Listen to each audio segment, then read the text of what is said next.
आज के इस सेशन में हम बात कर रहे हैं किस तरह से हम प्राइम नंबर के लिए एक एल्गोरिदम लिखते हैं, या यूं कहें कि किस तरह से हम एक प्राइम नंबर के लिए सूडो कोड लिख सकते हैं।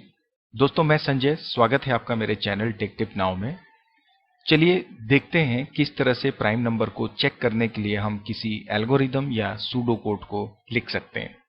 जैसा कि आपको पता है कि जब भी हम प्राइम नंबर की बात करते हैं, प्राइम नंबर वो नंबर होते हैं जिनका कि कोई भी फैक्टर नहीं होता है, या इस तरह से हम कह सकते हैं जो किसी भी नंबर से डिविजिबल नहीं होते हैं। प्राइम नंबर को यदि चेक करने की जब हम बात करते हैं कि किस तरह से हम प्राइम नंबर चेक करें, किस तरह से उसका एल्गोरिदम तैयार करें, तो उदाहरण के तौर पे यदि 13 को हमें चेक करना है तो उसका जो तरीका होता है वो ये होता है कि यदि हम इस 13 को 2 से लेकर इसके संख्या 13 तक डिवाइड करें, और यदि ये 13 किसी भी एक नंबर से, चाहे वो 2 हो, 3 हो, 4 हो, 500, किसी से भी अगर वो एक भी बार डिवाइड हो गया, इसका तात्पर्य है कि वो प्राइम नंबर नहीं है। और यदि वो डिवाइड नहीं होता है, इसका मतलब वो प्राइम नंबर है। इस दौरान हम एक वेरिएबल ले लेते हैं स्टेटस, या एक फ्लैग ले लेते हैं जिसका स्टेटस हम शुरू में कुछ भी रख सकते हैं, आइदर ट्रू या फॉल्स। और अगर वो डिवाइड हो जाता है तो उस समय तुरंत उसका स्टेटस हम चेंज करके, अगर वो ट्रू है तो फॉल्स कर देंगे, फॉल्स है तो ट्रू कर देंगे। इससे हमें ये अंदाजा हो जाता है कि वो नंबर डिवाइड हुआ है, आपके सिस्टम को पता चल जाता है, और उस स्थिति में वह आपका सिस्टम यह बताने में समर्थ हो पाता है कि वह नंबर या तो प्राइम है या नहीं है। चलिए अब इसका एल्गोरिदम देखते हैं, या दूसरे तरीके से कहें तो सूडो कोड देखते हैं। जब भी हम किसी एल्गोरिदम को स्टार्ट करते हैं तो जाहिर सी बात है हम सबसे पहले स्टार्ट लिखते हैं। यहाँ पर एक इम्पॉर्टेंट बात ये भी है कि हमें हर एक स्टेप को नंबरिंग भी करनी होती है। तो मैं यहाँ पे सबसे पहले कहता हूँ स्टेप 1, जहाँ पे मैंने कहा स्टार्ट कीजिए। इसके बाद में सबसे पहला हमारा काम होगा जहाँ पर कि हम 3 वेरिएबल्स लेंगे, एक जिसमें हम नंबर इनपुट करेंगे, एक जिसके द्वारा हम नंबर को डिवाइड करेंगे, और तीसरा स्टेटस जहाँ पे हम बताएंगे कि नंबर डिवाइड हुआ या नहीं हुआ। इसके बाद में हम तीसरे स्टेप में चलते हैं जहाँ पर हम सबसे पहले सेट करेंगे i की वैल्यू को 2, क्योंकि हमारा डिवीजन स्टार्ट होगा 2 से। स्टेटस को हम कर देते हैं 0। इसके पश्चात में एक नंबर हम इनपुट करेंगे हमारे वेरिएबल n में। सूडो कोड की स्थिति में हम लिखते हैं रीड n। इसके पश्चात ये हमारा स्टेप नंबर 4 है। अगले स्टेप में हम जाकर चेक करते हैं कि यदि हमारा n, इसके लिए मैं लिखता हूं if is less than equal to 1। इसका तात्पर्य है कि यदि n हमारा 1 से कम होगा, अर्थात वह n प्राइम नंबर नहीं होगा।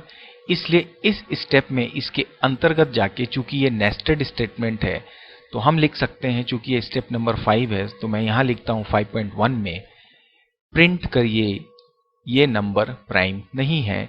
मैंने यहां पे लिख दिया नॉट प्राइम। इसके पश्चात जो अगला स्टेटमेंट हमारा होगा जहां पर हम बोलेंगे कि यदि ये मैसेज डिस्प्ले होगा तो अब इसके बाद हमारा प्रोग्राम सीधे क्लोज होगा, अर्थात स्टॉप में जाएगा। तो थोड़ी देर में हम अपने स्टेप नंबर को यहाँ पे बखान करते हैं, बट उससे पहले अगले स्टेप हम कंप्लीट करते हैं। चूंकि मैंने यहाँ इफ लगाया तो मैं यहाँ पे स्टेप नंबर 6 में जाके तुरंत करूंगा एंड इफ। अब इसके बाद में यदि हमारा नंबर 1 है या उससे बड़ा है तो हम एक रिपीटेशन स्टार्ट करेंगे जहां पे हम नंबर को 2 से डिवाइड करना शुरू करेंगे। इसलिए मैं लिखता हूं स्टेप नंबर 7, जहां पर कि मैं बात करूंगा व्हाइल की। तो मैंने यहां पे लिया कि व्हाइल जब तक i की वैल्यू, जो कि हमने यहां पे 2 डाली हुई है, लेस देन है या इक्वल टू है। वैसे तो हमें लेस देन करेंगे ज्यादा बेहतर है, हम यहाँ पे n लिख सकते हैं। परंतु होता क्या है कि यदि हमने नंबर 13 लिया है तो 13 का हाफ होता है लगभग 6। तो अगर वो फर्स्ट हाफ में हमारा नंबर डिविजिबल नहीं है तो जाहिर सी बात है वो अगले हाफ में भी डिवाइड नहीं होगा। तो आप इसे i इज लेस देन, इस इक्वल टू को आप हटा दीजिए, i is less then n या n/2 भी करते हैं तो कोई फर्क नहीं पड़ेगा, तब तक हमारा लूप चलता है। यहाँ पर अब चूंकि फिर से हम नेस्टेड स्टेटमेंट की बात कर रहे हैं, इनर स्टेटमेंट की हम बात कर रहे हैं, तो अब हम लिखेंगे स्टेप 7.1, जहां पर कि हम यदि ये नंबर चेक करेंगे i से डिवाइड हुआ क्या, तो हम फिर से लिखते हैं इफ n मॉड के लिए हम लिखते हैं mod mod if n mod i equal to 0, इसका मतलब ये डिवाइड हो चुका है।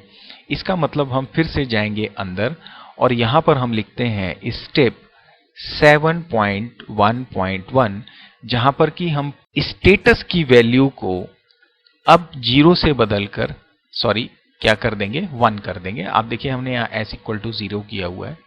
अब ये सेट हो चुका है हमारा स्टेटस 1 पे।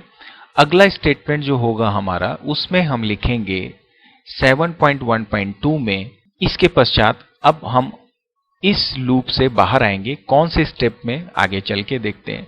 अर्थात अगर ये डिवीजन हो गया, इसका मतलब फिर एक भी बार डिवीजन हो गया तो आगे लूप चलाने की हमें आवश्यकता नहीं है, और एक भी बार डिवीजन नहीं होगा, इसका मतलब अब हमारा जो स्टेटस है वो एज इट इज हमारा 0 ही रहेगा। तो अब हम इससे बाहर आते हैं। यहां पर आके मैं लिखता हूं जो हमने 7.1 में स्टार्ट किया था, स्टेप 7.2, जहां पर मैं लिख दूंगा, पहले तो हम अपने इफ को यहां से क्लोज करेंगे। इसके बाद इस व्हाइल को क्लोज करने से पहले, चूंकि हम i को हर बार इंक्रीमेंट भी करेंगे, इसलिए हमने यहां पे लिखा स्टेप 7.3 इंक्रीमेंट i। देखिए सूडो कोड में आप इंक्रीमेंट i लिखते हैं, इसका तात्पर्य i की वैल्यू 1 से बढ़ाना ही होता है, या फिर आप i इक्वल टू i+1 भी लिख सकते हैं, दोनों एक ही बात है। बट फिलहाल मैं लिखता हूं इंक्रीमेंट i, आप ये भी ले सकते हैं।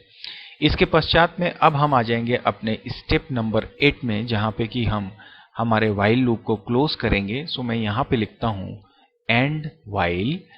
ये हमारा अब व्हाइल लूप कंप्लीट हो गया। अब हमें ये पता चल चुका है कि हमारा स्टेटस चेंज हुआ है या नहीं हुआ है। तो अब हम फिर से यहाँ पे एक इफ स्टेटमेंट लगाएंगे। ये होगा हमारा स्टेप नंबर 9, जहां पर कि हम लिखते हैं इफ स्टेटस इक्वल टू 0। इसका मतलब कि हमारा डिवीजन उस नंबर का एक भी बार नहीं हुआ है। तो इसके अंदर अब हम इनर स्टेटमेंट लिखेंगे स्टेप 9.1, जहां पर कि हम फाइनली प्रिंट करेंगे इट इज प्राइम नंबर। और यदि ये s की वैल्यू 0 नहीं है, इसका मतलब कि वह स्टेप 10 में आएगा एल्स पार्ट में, जहां पर कि हम लिख देंगे एल्स।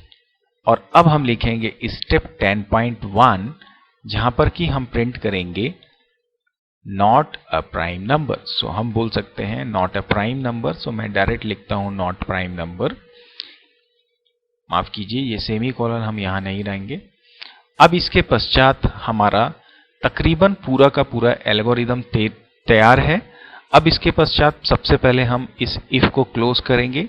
तो हमने यहाँ पे लिखा स्टेप 11 में एंड इफ, एंड फाइनली हमारा स्टेप नंबर 12, जहाँ पे कि हम इस एल्गोरिदम को स्टॉप करेंगे। अब यहाँ पर बात आती है कि ये जो हमने यहाँ पे गो टू लिखा है, जहां पर कि हमने बोला कि यदि s की वैल्यू 1 हो गई, इस लूप को क्लोज करके हम सीधे स्टेप नंबर 9 पे आएंगे, जहां पर वो चेक करेगा s की वैल्यू को। तो हम यहां पे लिखते हैं गो टू स्टेप 9, एंड ऊपर में जहां पर हमने देखा, हमने यहां पे लिखा था गो टू, यहां पर हम बोलेंगे सीधे एग्जिट करने की बात, इसलिए यहां पे हम लिखेंगे step number 12। So now my algorithm is almost ready. So I try to show it in the single window. तो अब आप देख पाएंगे कि ये जो हमारा एल्गोरिदम है ये पूरी तरह से तैयार है। तो this is how we can understand how can we write algorithm, or you can say pseudo code for solving any problem.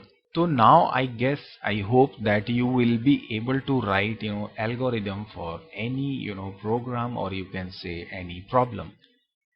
So that's it for this session guys. मिलते हैं नेक्स्ट सेशन में नए कॉन्सेप्ट के साथ। तब तक के लिए bye bye, take care and take care of your self and your family. Thank you.